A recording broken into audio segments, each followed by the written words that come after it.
Good afternoon, everybody, and welcome Scottish Summit 2021. My name's Ian Bourne, and I'm from Cloud2020, and I'm delighted to be here today, virtually, to talk to you about the $26 billion partnership between Microsoft and LinkedIn. However, first of all, a word from our sponsors. So thank you to ScriptRunner, DQ Global, Proximity 03, Redspire, Agilis, and Hitachi Solutions, without which we would not be here. So thank you to our sponsors. So the plan today is I'm going to do an introduction first of all. We're going to set the scene and talk about this whole coming together of two huge organizations. And we'll have a little walk through a demo and then got some calls to action. So first of all, why spend $26.2 billion? That's no small number. It's interesting, actually. I was reading today in the paper that Apple buys on average a company every 4 to 6 weeks. But if you add together all the companies that bought in the last year, it would not come to anywhere near that sort of money. Okay, so this is a big spend. Well, the reason was because in June of 2016, when they did buy LinkedIn, it had 433 million members. That's no small audience to buy into for that sort of scale of money. The latest figures I got last year in 2020, there were 660 million members. So again, a huge number. But what that gives you, and again, these are figures from last year, so these have gone up potentially. You get 9 billion content impressions every week, and it's a 15 times higher ratio of people actually accessing content rather than jobs. So this is not just about job seeking; it's actually people looking for true content. Again, 50% of that content is consumed on the mobile. So this is really getting to where people these days, the platform that people really engage with. And they get, on average, 45 minutes engagement per member per month. That is high. That is hugely high. A lot of other social platforms would be very happy to have anything like that. Not only that, Microsoft thinks it's a good idea. If you look at the Microsoft digital marketing approach, this is sort of some of the slides you get. And you're seeing here, right up front, LinkedIn account-based marketing. Now, we've tried to tap into some of this. We do custom webinars. We've got some content we push out through DMC. If you don't do that, you should. It's really good source of content. But right up front, LinkedIn account-based marketing. So Microsoft consume this themselves. Interestingly, actually, just a small point. Although Microsoft bought LinkedIn, it's not consumed LinkedIn into its organization. And that again is done deliberately because it wants LinkedIn to maintain that status of being a membership organization as opposed to just another part of Microsoft. Now, what's that do? Well, now these are figures that come directly from LinkedIn. Okay, so pinch of salt to be applied. However, look at some of these intents, okay? So how people approach LinkedIn, in this case, LinkedIn, Facebook, and Twitter. Do they come to LinkedIn to be entertained? No, they go to Facebook and Twitter for that. Do they come here to LinkedIn to improve their career or to learn from industry experts and search for new opportunities? Oh yes, and look how that compares to like for Facebook and Twitter. It's a very different positioning and proposition. Look at the trust. Now, this again was last year. I think this has probably polarized even further, although I don't have evidence for that, up-to-date evidence for that. But you know what's happened with Facebook in Australia and one sort of things. There's, for example, but however, LinkedIn is a trusted platform according to these figures. People go there because they trust it. There's other stuff. So in here, we're looking at confidence around privacy and data, right up there. Is it likely to show you deceptive content? No. Do you think it's a safe place to post on? Yeah, pretty much, 43%. And which platform has the most annoying ads? Brilliant, not LinkedIn. Now that's important. What you don't want to do is go in there and contribute to that 1%, and that's really rather important. So that's what we're going to look at in some of these things. Okay, what does this mean for dynamic users? Well, it means two things actually. One is the integration of Sales Navigator into Sales itself. This is Dynamics 365 Sales, and we'll look at that. The other thing is the integration of LinkedIn advertising into marketing, and they're two very separate things. So one requires Sales Navigator, the other one requires advertising on LinkedIn. So let's look at, first of all, the LinkedIn to Sales, between Sales Navigator and Sales. What do you get? Well, on contacts, you can see directly into the Sales Navigator data in contacts for the member and the company, the profile. On accounts, obviously the company. On leads, it's both the member and the company.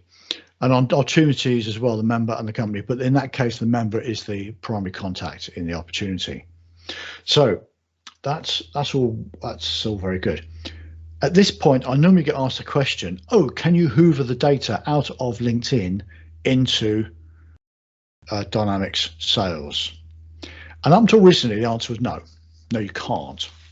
You could see it, but you couldn't bring the data across.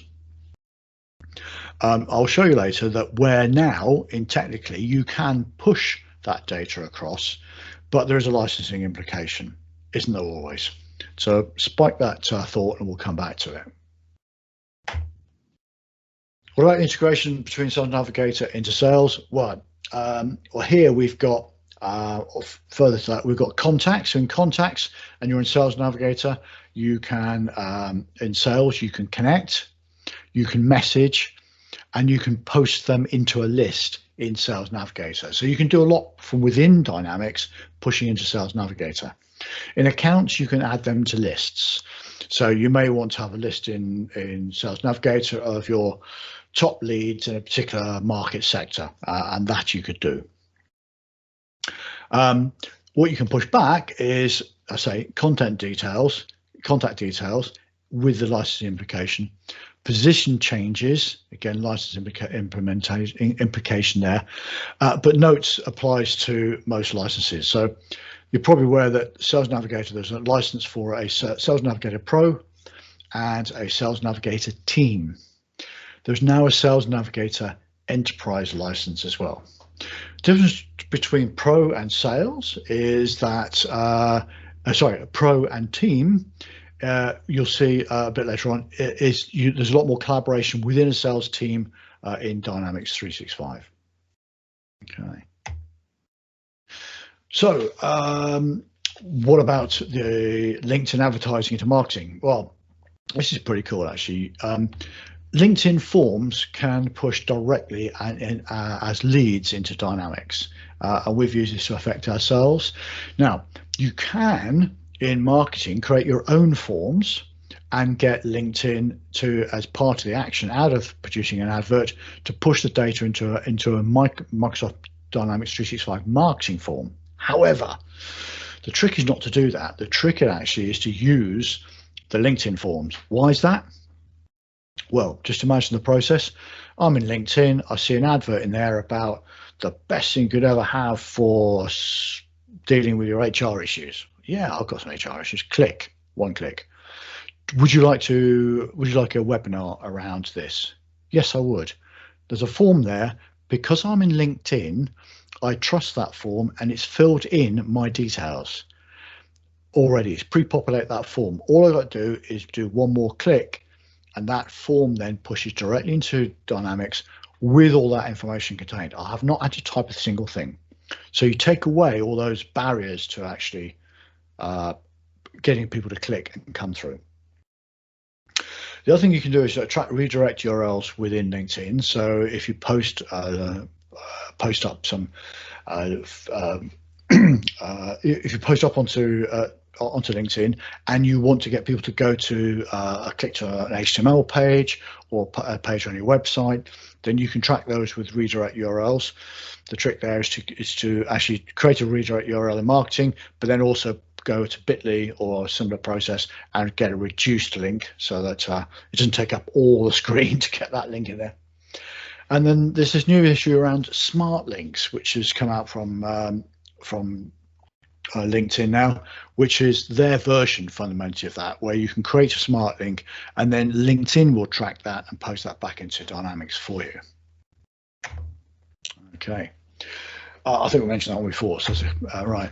But before you start going into advertising, particularly on LinkedIn, you really need to do your homework. Now, what I mean by this is, first of all, make sure you have a presence. There are certain key elements within LinkedIn which you need to tick the box for to really get some traction. So first of all, on your presence, you need a logo, you need a tagline, you need a description, you need to define your industry size, where you are, they confirm your URL. So this is basically, when you go into your presence, there is a checkbox, and if you go through it, you can hit 100% on that, and that defines your presence. Okay, so that's just doing your homework. Don't go back, make sure you've got your profile 100% nailed.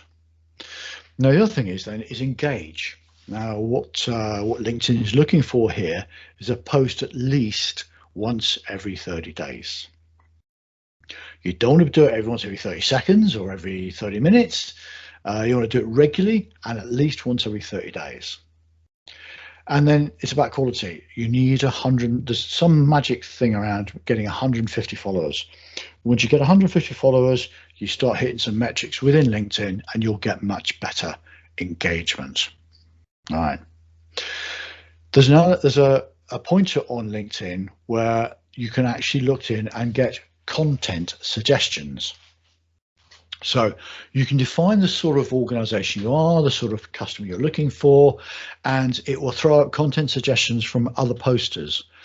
And what that means is you can then go in and link into those and go, great discussion you got going on there about your asset management or your HR solution or what have you. And I had something very similar myself, and we did the X, Y, and Z to it. So you can pick up on those content suggestions, and there's a great dashboard in there, and it will show you posts that may well have some synergy to what it is your messages or your profile aligns to.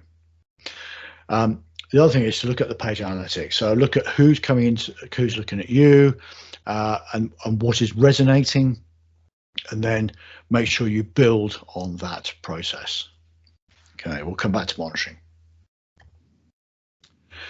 Right, so how do you do advertising on LinkedIn? Well, first of all, you need some targeting. It says 20 dimensions in here. There are 20 ways you can go into to produce a profile of your target. I'm not going to go into all of them, but again, you need to spend a bit of time and get that right. What you're looking for here is to match the audience to what would be your ideal customer, or a customer that you've engaged with before. Now I'll come back to that because that's quite important actually. But it's, you know, who do you sell to now, and what does that person, what does that organization look like, or who, if you're starting out, who would you like to sell to? What do you think your product or service does to for a particular cohort of people that will really sort some pain barriers out for them? That defines personas. So, because at the end of the day, what LinkedIn is about people. So fundamentally, you may say, right, I've got this great HR product. It's really aimed at HR directors. and because of the sort of solution we've got, they're probably somewhere in the region of 100 to 250 employees, and that really is in the sweet spot. Brilliant. Okay, well that's my persona, and I'll go out and find that. Where do I want to find them? I want to find them, in the UK or UK and Ireland or Europe or whatever, and narrow down the geography and their buying approach and their level and so on. You want to set a minimum target audience. Now, that LinkedIn suggests numbers for this, and there's some pretty chunky numbers, I've got to tell you. But what they're saying is you should keep refining your criteria until you get a sizable target audience. Just bear in mind that when you put some budget against this, you can burn through a budget in LinkedIn in seconds if you're not careful. If you don't get this right, you would literally just hoover through your money. And I remember a discussion with a colleague who did some advertising on LinkedIn, and what was happening was his budget, he set a daily budget, and the budget expired every midnight and reset, and his budget was spent before 2 o'clock in the morning, because there's no respect for, the budget started at midnight. And what actually happened was the budget was being consumed even before his target audience were awake. So it was completely wasted. He had to really go back to the drawing board again and look at that target audience and try to hone it so that it would not burn out on people who were completely outside his target area. Okay, experiment. Really experiment. And this code goes back to what I was saying just now. Now, to experiment, what you want to do is put together a campaign, put a minimum of 4 adverts into that campaign, which may actually potentially really have the same thrust in terms of message, but you're saying it differently, or you're using different graphics, or you've got a different title, and possibly change the text within it. So put a minimum of 4 adverts up for each campaign, and then literally give it some budget, test it, stop it, have a go back, have a look. Certainly when we did this initially, we found that out of the 4, we had 2 that did really well, 1 did exceptionally well. We struggled actually to work out why that one did well, but we went back in and analysed. We took copies of it and then tried to do something very similar, but with some minor tweaks to hone down what it was that was really hitting the mark. Now, I'll just say something else about that.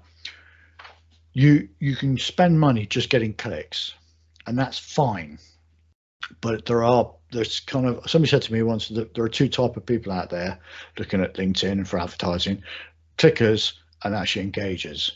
And it's the engagers you want. There are people out there that, whilst they're having a cup of coffee, or they're on a boring call or something like that, will go on LinkedIn and they'll just click. They'll go around and click. Now you don't want those. What you want is the people that are actually engaging with you. That's why you need to, as well as targeting your advertising, you want to target the journey. So what is the journey? I'm going to get people that are looking at to go to our website. I want the same people to go to our, and they're going to go to our website 2 or 3 times before they get engaged with us, and they want to download a white paper or whatever. So click, fine, but yes, you want to make sure these are clicking and people are actually engaging with you, and that's the subtlety. Okay, that's the difficult. Now, one little line here: use seniority rather than years of experience. Why do I say that? Because these days people, particularly high flyers, don't have experience. They gain seniority by moving through businesses potentially very quickly. So a few years ago, you'd be looking for people with experience because they understand the business and yada yada yada. But these days, go for seniority rather than years of experience. Segment by region. So define the area that you want to sell into, you can sell into, and so on. Now, I want to come back to something around that, because I'm going to talk about some colleagues at Lumilinks now. I brought this in because this is brand spanking new. This is straight off the blocks. Lumilinks are just launching this now, and Tom Richardson's team, brilliant team out there.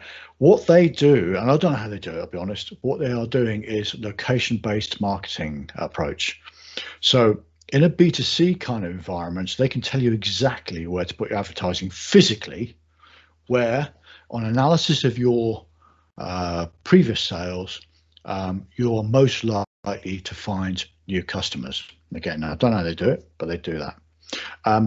So currently now for us as a B2B customer, they've taken a view of our data, of our who has bought from us and who has not bought from us.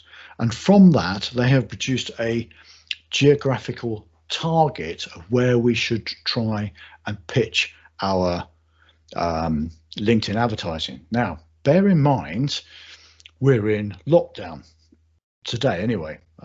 Things are easy in the next few weeks, we understand, but so it's not so much about where people work, because work these days is work, what you do, not where you do it, but it's where people live who are working for organizations that may buy for you, and their algorithm will do some work around that.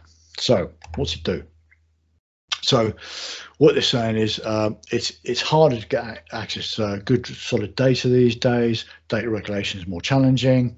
There's a whole behavior change post-COVID, and scraping data is no longer allowable. Okay, but their product does this. So it links together LinkedIn into Dynamics, and from Dynamics it pulls in the information that may have picked up on you from LinkedIn. What Lumilinks then is identifies how to get more people clicking on your ads. Better leads, better managed, clearly blindly obvious. Now, what this does is, the way they do this is they ingest the data from your CRM, so it links into CRM, looks at your previous leads and opportunities, primarily the opportunities, I believe, and from that it runs through some algorithms that then post directly into the advertising campaign in LinkedIn. And I'll show this in a minute, where we can actually go in. It will then say all the towns and cities or what have you that geographically are good targets for you to latch into. That can then be saved as a template and applied to your marketing campaigns. Now what they can then do is update that going forward. So each month they can revise that and say, right, you've now sold in these areas, and that's really cool, and you can do some more. So the other thing about this is that their work's not stopping here. So Lumilinks assure me that and we've been a test example for them to work with, but Lumilinks expect to be able to soon offer you three things: analysis like this of where you should be marketing for customers you've not met yet, leads, opportunities, for those customers you currently have who are liable to churn, which is interesting, and those customers you have currently who are liable to buy more. Now again, I'm not sure how the algorithms work on that, but that's what they're working on as we speak. Okay, let's come back to the advertising on LinkedIn. Now, I used to have loads of slides around this to give you examples of this, but again, there's some great materials from LinkedIn themselves around how to do the marketing. So I'll just pinched a few points here to show you. First of all, there are different ad formats. Okay, so the single image ad is probably one that you're all very, very familiar with, and you can see that's fine for brand awareness and website visits, what have you, and generally across the board. The carousel ad's quite interesting because that is like a mini video, but with slides, and it sits there and it moves. Because it moves, it attracts attention. So that's quite cool, but takes a bit more setting up. The video ad gets lots of text, all right, because video is, it's flavor of the month. And people are very cool about video ads because it's movement, it's engaging, or what have you, but obviously much more complex to set up, and probably takes some support from a marketing agency to get that right. Text ad, really, got a lot less traction these days. The dynamic ad's quite an interesting one, because dynamic ad, you may have seen it particularly from recruiters, because it puts a picture of you alongside a picture from them, and it's almost like, this is really, really, I'm talking to this person. And if you do it really carefully, it does literally put you face to face with somebody and go and really draws you in. So it grabs the image of the person from LinkedIn and the image from the advertiser on LinkedIn and puts them in the same space and says, you may want to talk to us. So what I'm saying here is there's various options here, and you should not stick with one. The expensive one to produce obviously is video ads, but the others you should have a look at and see if you can build them, because you're not going to put one ad up and make a sale. That really isn't going to happen. You need to put up a range of ads that will have different engagements with different types of people, but the people that buy from you will probably have engaged with your ads on many more than one occasion. Okay, so you've got to give them fresh content to engage with. Okay, once you advertise, monitor, and there's some great metrics you can keep an eye on here, but you can't just stick some money in, put an advert up and expect the leads to come in. You've really got to work on this, and this is like with any marketing. Okay, so you can look at the conversion tracking there, as you can see, some great graphs and that. You can monitor the individual campaigns down to, so this is right, that's a sub level of campaign, and so how each individual one is working. But then also the actual overall campaign itself, and there's some metrics then around who is it that's engaging with you. So you've gone in and produced your profile of your ideal customer. This is going to confirm or deny that for you, and see if you're on the right on the right track. And you can go in here and see, am I talking at the right level? Am I engaged on the right level and in the right industry or whatever? So you can monitor your campaign. So monitor. Okay. Well, actually, before we want to do that, let's have a look now at let's have a look at this in action. So first of all, I'm going to bring across here and show you in here. For those who haven't seen it, this is Dynamics 365 Sales, and I have implemented Sales Navigator within. So you can see here, this is Cloud2020. So I'm actually in here in the accounts area, and I've got Sales Navigator showing up in here. As you see, I've got the LinkedIn company profile, and within here, I can see everything about Cloud2020. I can, if it's not the right Cloud2020, I can click on that and I can go and search and find the right one. You can see I can also click through straight to Sales Navigator, but I can also add Cloud2020 to various lists. So I can also see what current connections I've got with people in there, and I can also, if I'm in contact with the first person, I can actually message people directly out of here through LinkedIn Navigator.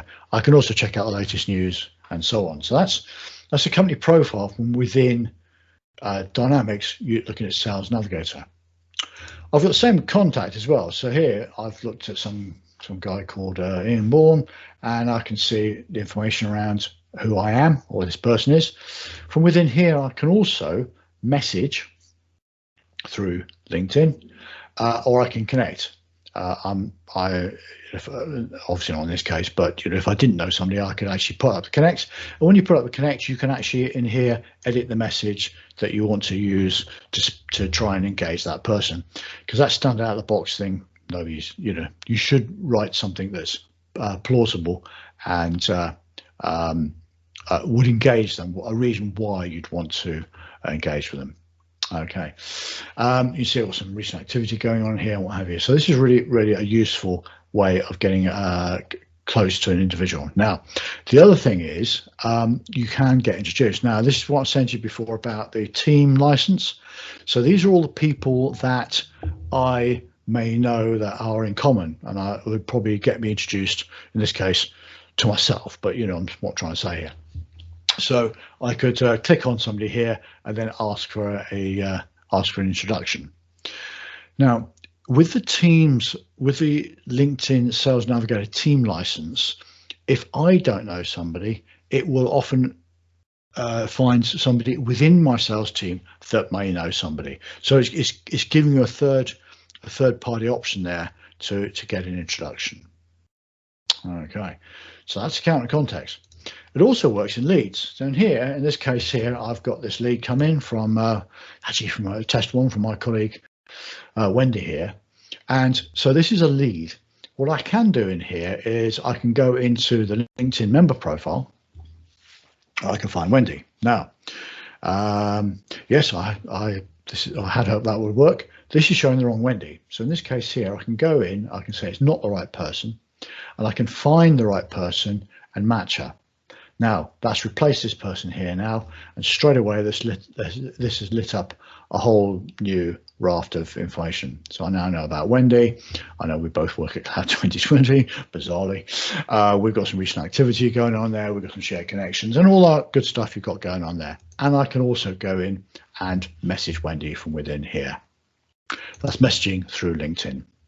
I can also then go and see the company profile of who it is she works with. Now it's come up here and saying that's interesting. It hasn't found Cloud2020. That's interesting. So we'd have to go in and find Cloud2020 and then connect it back in. Right, search. That's interesting. Okay, never work with your own data. There we go.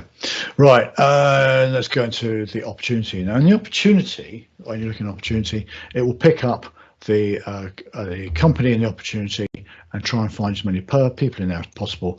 It will also find your LinkedIn member profile from the primary contact within there. So that's what it looks like from within Dynamics. It's useful in the respect that you can actually push information then into Sales Navigator, particularly into lists if you want to do some marketing out through lists and all that kind of good stuff. But it gives you a really good idea of who it is you're talking to within an organization. Let's have a look at now we are going into Dynamics 365 marketing. Now what we've got here is we've got a couple of people who are synced with LinkedIn. Okay, so because we are synced within LinkedIn, then we have over here we've got associated accounts. In our case, we've got Cloud2020, we've got 365 AM, and we've got an account around Traviata and Solgari, and they are synced. And also we've got the active LinkedIn campaigns going on in here, and we can drill into them. And we've got also lead generation forms. These are the forms I mentioned to you that are actually LinkedIn forms, not Dynamics marketing forms, but they are LinkedIn forms, and they will give people the ability to link through directly without having to actually fill any information in.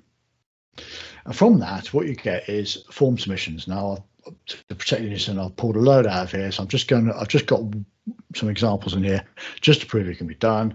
And what this does then is it brings in, when somebody completes a form submission, it will bring it in and it will bring data across. Now you can define in LinkedIn what that data is. So I've asked in this case the first name, last name, email, and the company. But we could add further information in there as well. And that can be information that's stored in LinkedIn, such as email address, phone number, and what have you. Now, just bear in mind, people often use their personal email address in LinkedIn rather than a company email address, because it's about them as a member of LinkedIn, which means sometimes you may find you get duplicates. When you're looking up people, it may be that you've already got them in LinkedIn, in Dynamics, but that's with their company profile, not their LinkedIn profile. So hopefully you've got dedupe set up, which is looking for first name and last name as well, and you can still get that match going on. So be aware of that. Okay.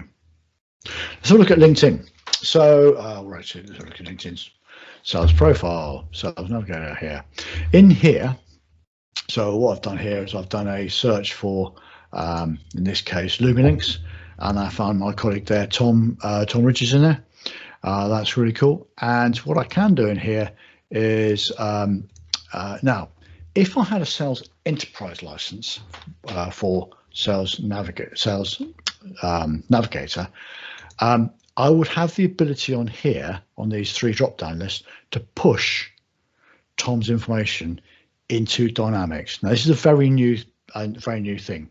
Deanne Taylor is doing a session in the Scottish Summit, and if you go and check out her YouTube video, she's got a video that shows that happening. Now, the reason I can't do that is because I tried to buy a Sales Enterprise license from Cell Navigator Enterprise license from LinkedIn, but you can't buy one off the shelf. You can buy a Sales Pro and you can buy a Sales Team off the shelf by just getting your credit card out, but you can't buy a Sales Enterprise license. And their customer service can be quite difficult to get hold of. So I couldn't get one in time for this demo. However, if I did, I'd be able to do 2 things. One is I could push through this contact's details as a contact into my Dynamics, all right, which is what people have been asking for a long, long time. The other thing I'd be able to do is I'd be able to spot when Tom Ridges changes his organization, and you can set up a view in Dynamics that shows you people that have changed their organization recently. Now, why is that important? I'll tell you why. We sell, for example, an HR platform. So we want to see when people who are in HR move companies, so that we can set up a journey in Dynamics marketing that says, hey, congratulations on your move to XYZ company. And sure, you want to make a big splash on your new post, and we've got the solution to help you make that happen, or something cheesy like that, and so on. So I say go and check out Jan's YouTube video, because that will show you that in action. What I can do in here, though, is I can create a note in here, and if I create a note, it will actually, see here, copy to CRM. So I can put in stuff in here and lots of interesting stuff, and I can copy to CRM and done. That will then appear in Tom's timeline in Dynamics. Okay, same with a messaging. As a fact, you notice here I can send Tom a message, so I'll put some message in here and I can copy that into CRM and I can send that, and that will appear then as a message in Tom Ridges' timeline in Dynamics. I won't do that because Tom will haven't got a clue what I'm talking about here, and he might not be watching this.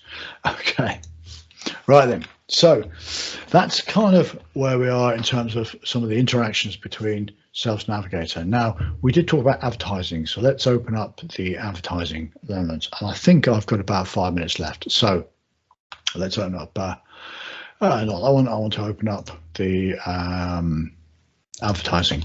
Now, I'm going to show you a couple of things here. I'm going to show you Lumilinks.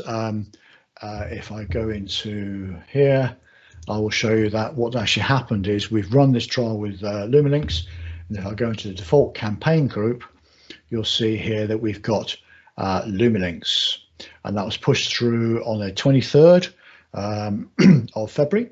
And if I go into there, create a campaign, what I can do in here is rattle through this, but I can let's just click say brand awareness for example. In the target audience, I can go into my saved audiences, and I've got the Lumilinks audience here that was pushed through. And what it's done is it's created some a listing here of the geographies that are really pertinent to where a lot of our customers are.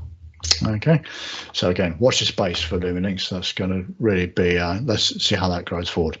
So a couple of things to pick out on here in the short time we've got left available. One is, so far my target audience size is 6.4 million. Might suggest that's a bit big. And you can see the sum of spend that's going on here over a period of time. So in 30 days, I expect to get between 156 and 130,000 impressions. Might want to reduce that slightly. Okay, so that's when you start bringing into your different audiences. So for example, let's say we wanted to look at audience attributes, look at the company, and look at the say industries and company industries. There we go. And let's say let's go to, say, for example, insurance. We have to entertainment, FG, HR. Let's search for